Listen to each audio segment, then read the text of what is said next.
చంద్రబాబు నాయుడిని మాజీ ముఖ్యమంత్రి జగన్ 10 తప్పులు అని చెప్పేసి అంటే 10 కారణాలు చూపిస్తూ ఒక లేఖ రాశారు. అంటే 6 గ్యారెంటీలతో పాటు అప్పుల గురించి. సో దీని అంతటి గురించి మీరేమంటారు సార్?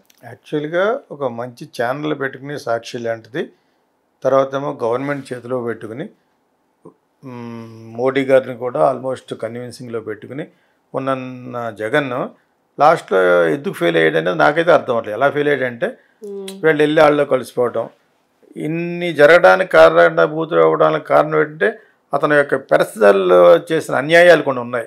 దానివల్ల అది వీళ్ళు అడ్వాంటేజ్ తీసుకుని ఓ పక్కన పవన్ కళ్యాణ్ వాళ్ళు ఎప్పుడు కూడా మేము వస్తే ఎలా పరిపాలిస్తా అని చెప్పేవారు కాదు. ఇతను దుర్మార్గుడు, అతను పోవాలి, అందరు ఓట్లు అపోజిషన్ ఓట్లు అందరూ ఒకటి అయిపోయి అతను ఓడించాలి అనేదే చెప్పేవాడు. నేను ఎలా చేస్తాను ఎక్కడ చెప్పడం. అది బోత్ అతను ఎవరో మన పవన్ కళ్యాణ్ అలాగే చేశాడు. ఈయనైతే ఆయనకున్న అనుభవాన్ని కాపులు కూడా కలిసిపోదాం అని చెప్పేసి చిన్న నాటకం ఆడి అతనికి అరచేతిలో స్వర్గం చూపించి పవన్ కళ్యాణ్ ద్వారా జైల్లోంచి బయటకు వచ్చిన తర్వాత మోడీ గారు అసలు ఇతని దగ్గర రానివాడు. అటువంటిది తెలుగుదేశాన్ని కలిపాడు బీజేపీలో. వాళ్ళకి కూడా ఒక ఓపెనింగ్ ఉంటుందని చెప్పేసి మొత్తం ఇన్ని జరిగినాయి. నేను మళ్ళీ చెప్పేస్తాను. ఇప్పుడు ఎక్కడ మెజరబుల్గా ఫెయిల్ అయింది? జగన్ ఫెయిల్ అయ్యాడు. ఇప్పుడు నువ్వు అడిగే అన్నీ కూడా నీ మేనిఫెస్టోలో ఉన్నవే. ఒకప్పుడు అతను అడిగిన 10 ప్రశ్నలు కూడా వీళ్ళు అబద్ధం ఆడి అలా జరగట్లేదని చెప్పేసి వీళ్ళు వచ్చిన తర్వాత ఒకటి చేయట్లేదు అనేది అతని యొక్క ఆవేదన. అవి నాకు చదివితే నాకు అర్థమైంది ఏంటంటే ఇప్పుడు నువ్వు చదివినప్పుడు అతను 10 డిమాండ్స్, నువ్వు చేస్తున్న 10 తప్పులు, శిశుపాలుడు 100 తప్పులు చేస్తున్నట్టు కృష్ణ పరమాత్ముడు ఇది విష్ణు చక్రవర్తి చంపేస్తాడు శిశుపాలుడిని 100 తప్పులు, అలాగా 10 తప్పులు చెప్పాడు. ఈ 10 తప్పులు నీలో ఉన్న నువ్వు చేస్తానన్న పాయింట్లే. ఆరోగ్యశ్రీ అనేది వాళ్ళ ఫాదర్ పెట్టింది, దాన్ని ఎవడో డినై చేయలేడు. చంద్రబాబు నాయుడు వచ్చిన తర్వాత చేసిన దానిలో ఒకటే మోడీ చుట్టూరు తిరిగి ఏదో అప్పో సొప్పో 15,000 కోట్లు శాంక్షన్ చేయించుకున్నాడు. అది అప్పు కానివ్వండి, ఎలాగైనావ్వండి, whatever it is. Okay, రెండోది వచ్చి 5 రూపాయల భోజనం పెడతాడు కదా, అది తప్ప ఏం చేయలేదు. మిగతా ఆయన సర్దుకున్నారు ఏది ఎలా ఖర్చు పెట్టాలని చెప్పేసి. ఖర్చు పెట్టడం అంటే వీళ్ళకి కూడా కొంత మిగలాలి కదా, ఎక్కడెక్కడ ఎలా లాగవచ్చు, ఎక్కడెక్కడ కాంట్రాక్ట్లు ఇవ్వచ్చు. అతను అదే పని చేశాడు. అతనైతే రీటెండర్ పిలిచాడు. ఎందుకు పిలిచావు? ఉన్న వాళ్ళే పిలిచి పని ఈ విధంగా చేయండి, ఈ విధంగా చేయరు. నువ్వు పెట్టిన బిల్డింగ్ నేను పడగొట్టేస్తాను, నేను కట్టిన బిల్డింగ్ నువ్వు పడగొట్టే అనే టైపులో ఉన్నారు వాళ్ళు. రాష్ట్రం కోసం చేసేవాడు జగన్ కాదు కదా, చంద్రబాబు నాయుడు కాదు కదా, ఎవరో చేయరు.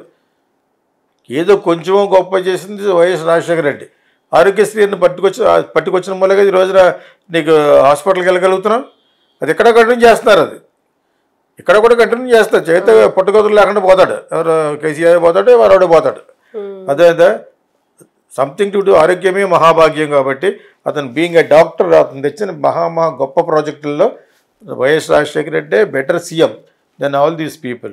ఇప్పుడు నువ్వు ఎంత గట్టిగా అరిచినా కూడా ఈ 5 ప్రోగ్రామ్ 5 వాగ్దానాల గురించి మాట్లాడినా, చేయట్లేదని మాట్లాడినా, ఏం చేసినా కూడా అది చల్లదు. ఇప్పుడు నంబరు అంటే పెద్ద మిగతా ఎల్లో మీడియా ఎవరో నీ గురించి చెప్పరు. జగన్ ఇలాగన్నాడు, ఏదో చిన్న వార్త పెడతాడు. ఆ వేటు అనేదో ఉంది కదా, అదే 2-3 హంట్ అని వాటిని డైలీ హంట్ అని అట్లు పెడతారు అంతే. నువ్వు అన్నది మీ సాక్షులు వచ్చింది రాస్తారు. వీళ్ళు ఎవ్వరు రాయరు, వీళ్ళు ఎవరు చెప్పరు. నీకు అర్థమైంది ఇప్పుడు. సో ఆ పొజిషన్లో నువ్వు తెచ్చుకున్నావు. నువ్వు స్వయం కృతాపరాధం వల్ల నీ బిల్డింగ్లు, నీ ప్యాలెస్లు అవి ఇవి కట్టుకుని నువ్వు దెబ్బతినేసావు. ఈ క్రిస్టియన్ పాలన వచ్చి తిరుపతిలో పెట్టడం, ఇది ఎలా పెడతాడు తిరుపతిలోను? ఆ చైర్మన్ అన్న అతను కూడా నా ఫ్యానే, అయినా కూడా ఎందుకు చెప్తున్నాను అట్లా. అతను కూడా క్రిస్టియన్ అనే విన్నాను, కరుణాకర్ రెడ్డి. నేను విన్నది సుమా. అక్కడ ఉండేవాళ్ళు సగం మంది 90% అమ్మాసే ఉంటారు. అందుకనే అంతకుముందు ఐఏఎస్ ఆఫీసర్ వెళ్ళిపోయాడు, వాకౌట్ అయిపోయాడు. దాని మీద భక్తి లేదు అతనికి. భక్తి లేకపోయినా పర్లేదు కానీ హిందూస్తాన్ దెబ్బ కొట్టకూడదు. ఎవరైనా హిందూ ఇస్తారు. మోడీ గారు చేసిన పనుల్లో డైరెక్ట్గా చేస్తున్నాడు, డైరెక్ట్గా రిలీజన్ దెబ్బ కొడుతున్నాడు అని ముస్లిమ్స్ కొంచెం అప్పుడప్పుడు మనం అంటున్నాం తప్పితే ఈజ్ ఓన్లీ కరెక్ట్. హిందూ దేశంలో ఇప్పుడు అందరూ ఇప్పుడు చూడ లండన్లో బ్రిటిష్ వాళ్ళు గడవడం అంటున్నారు ముస్లిమ్స్ని. ఏం చేయగలరు? పీకాలు వెళ్ళేళ్ళు. ఫస్ట్ బ్రిటిష్లో ఉన్న ఎవరు ఏమనేవారు? గెట్ అవుట్ ఇస్లామిక్ ఎక్స్ట్రీమిస్టులు అనేవారు. ఎక్స్ట్రీమిస్టులు అంటే టెర్రరిస్టులు. అది మంచి పదం, అది ఎక్స్ట్రీమిస్ట్ అనేది, తీవ్రవాదులని. అలాగే మరి మన దేశం ఎప్పుడన్నా అందా అనలేదు. నువ్వు అయినా కూడా అక్కడికి వెళ్ళి నువ్వు క్రిస్టియన్ పరిపాలన ఒకటి కాదు, అన్ని తప్పులే. ఇలా లోపల కసి అనమాట. పొద్దున్న లేచే సాయంకాలం వరకు జీసస్ క్రైస్ట్ని పూజించాను. నేను పూజిస్తాను, నేను అందరినీ పూజిస్తాను. అలా ఉండాలి. కానీ నటించడం దానికి మోడీ గారు గిఫ్ట్ ఇవ్వడానికి అంటే వెంకటేశ్వర బొమ్మ కావాలి, అక్కడ మటుకు డబ్బులు తినేయాలి. అందుకనే అనుభవిస్తున్నారు. దట్ ఈస్ అది. ఆ పని ఇతను చేసినా కూడా అనుభవిస్తాడు. చంద్రబాబు నాయుడు ఆల్రెడీ అనుభవించాడు. ఆల్రెడీ అయిపోయింది, వయసు అంతా అయిపోయింది. Chandrababu Naidu chapter is closed. ఇప్పుడు చేసేది మంచి చేస్తే వాళ్ళ అబ్బాయికి వాళ్ళ కోడలకి ఫౌండేషన్ వేసి వెళ్తాడు. అదే కదా ఇందాక అనుకున్నాం. ఆ అమ్మాయిని వచ్చి వర్కింగ్ ప్రెసిడెంట్, అతను వచ్చి నెక్స్ట్ సీఎం చేస్తాడికి ఫౌండేషన్ వేసి వెళ్ళిపోతాడు. అర్థమైందా? దట్ ఈస్ వాట్ నాకు తెలిసింది. అదే జరుగుద్ది. నేను సెపరేట్గా ఊడిపడలేదు. ఇతను సెపరేట్గా ఊడిపడినట్టు ఎందుకు పిక్చర్ వచ్చింది? Because you have become very bad. నువ్వు అందరు ఎమ్మెల్యేలు మార్చడంలో నీ అంతరార్థం పెట్టింది.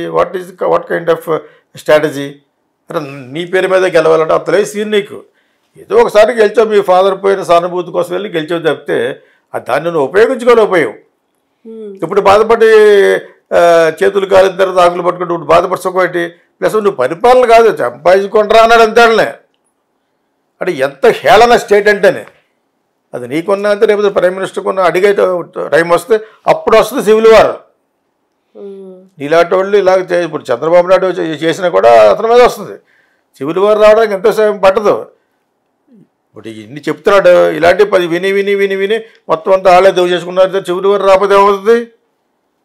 రావాలని కోరుకోం, బట్ వస్తుంది. ఇలా ఇలా ఇలా ఇటువంటి పనులు చేస్తుంటాను.